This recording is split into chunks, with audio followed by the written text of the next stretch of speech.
Man reikia pritarimo, nes aš labai dažnai savim abejoju, bet kai gaunu pritarimą, tada jaučiuosi labai tvirtai. Dažniausiai reikia, nors aišku vadovaujuos vis tiek galų gale savo sprendimu, bet kažkaip tų aplinkinių tokio užtarimo, tai nors. Norėčiau sakyti, kad ne, bet taip.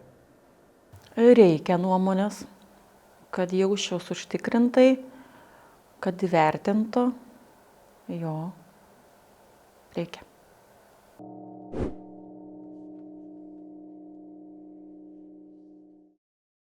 Susinepatoginu.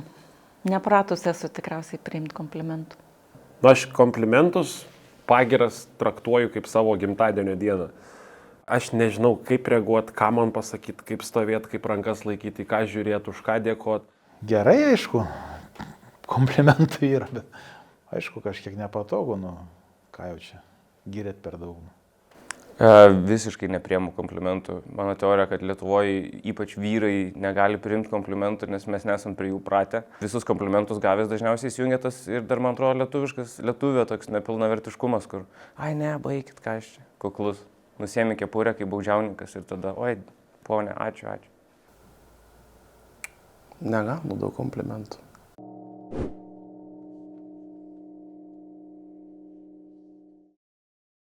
Tikrai man antiek neįdomu yra, ką kitas žmogus mano, ypatingai jeigu jis mano kažkaip blogai, turi blogą nuomonę apie tave, blogą nuomonę apie tai, ką tu darysi, kaip darysi arba kaip padarei. Tai jeigu aš tikrai užsimaniau, tai aš ir darysiu, aš prisiemu visą riziką pasiekmėms. Tai baimė ir gėda, man atrodo, du pagrindiniai tokie inkarai, kur laiko mus nuo kažkokių norų siekimo, troškimų išpildymo ar tiesiog noro būti savim ir realizavimu. Tai aš pats kaltas tom, kad aš daug ko gėdėjos, bet čia, manau, tokia didelis iššūkis mums kaip pasaulio žmonėm ir kaip tautai perlipti šitą, nes mes lietuviai dažnai gėdėjomės, kad mes lietuviai, mesgi mažyčiai esame. Turiu šitą jausmą.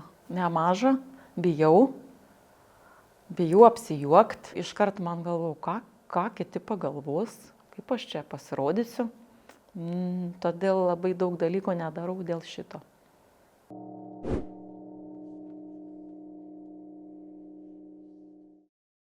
Nežinau, stengiuosi labai neapsikrauti. Nesveika yra apsikrauti. Dėl padarytų klaidų, taip, save labai graužiu, labai. Aš dažnai save kaltinu net dėl klaidų, bet tiesiog dėl daug ko kažkaip yra tas toks, net nežinau, kaip įgimtas kaltės jausmas. Dėl kažko, ką net nebūtinai galiu pakeisti, arba dėl kažko, kas net nėra mano kaltė iš esmės. Tai aš dažnai kaltinu save.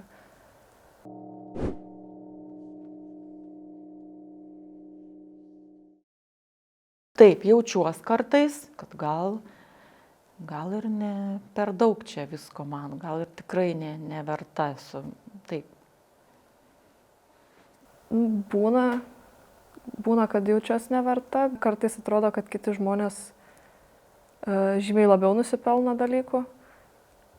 Dažnai mano sritis tokia, aš lipu ant scenos juokini žmonės ir kai užlipi ir pas tave atėjo 300 žmonių ir sumokėjo bilietą, kartais būna sekundė, kur pagalvoju, aš jūs apgavau tiesiog, gyveni su tokio apsimetėlio sindromo, imposterio vadinamo ir tai tas vertės trūkumas jaučiasi.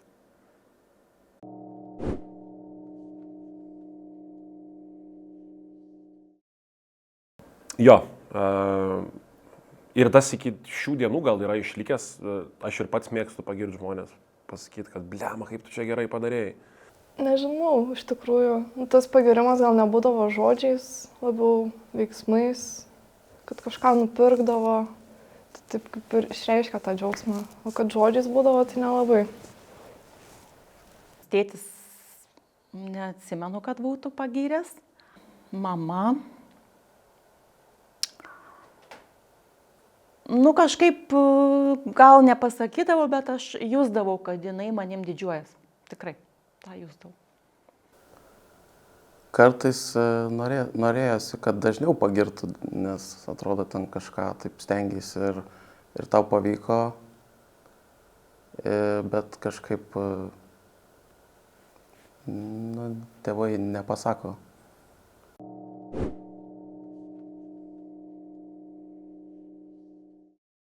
Dabar gal tas labiau yra, bet irgi dabar tėvus, tėvai jau savo padarė, dabar tu esi pats už save atsakingas, tai irgi toks galbūt labiau papasakoji, kaip bendrai gyveni, bet nesileidai iki detalių, iki emocijų, nes nu kam? Gal nedažnai, nes aš nelabai atvirauju per daug su tėvais, tai jeigu atviraučiau, tai tikriausiai kalbėtų, bet šiaip kažkaip taip vat konkrečiai, kad prisėsti ir pakalbėti apie kažką, tai nelabai, sakyčiau. Tų emocijų ir jausmų šeimoje daug, tiek pykčių tarp pačių tėvų būdavo visą vaikystę, bet ar jie kažkaip apie tai atvirai kalba ir kalbėjo, ne. Oi, ne, nelabai. Ne. Tiesiog visiškai nebuvo pas mus šeimoje tokių pokalbių. Ne, nebuvo tokia daikta, apie emocijas, jausmus tikrai ne. Ne.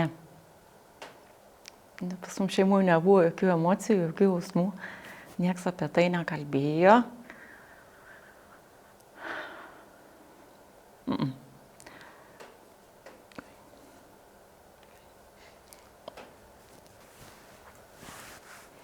Kažkaip net nėra pasakę, ką myliu.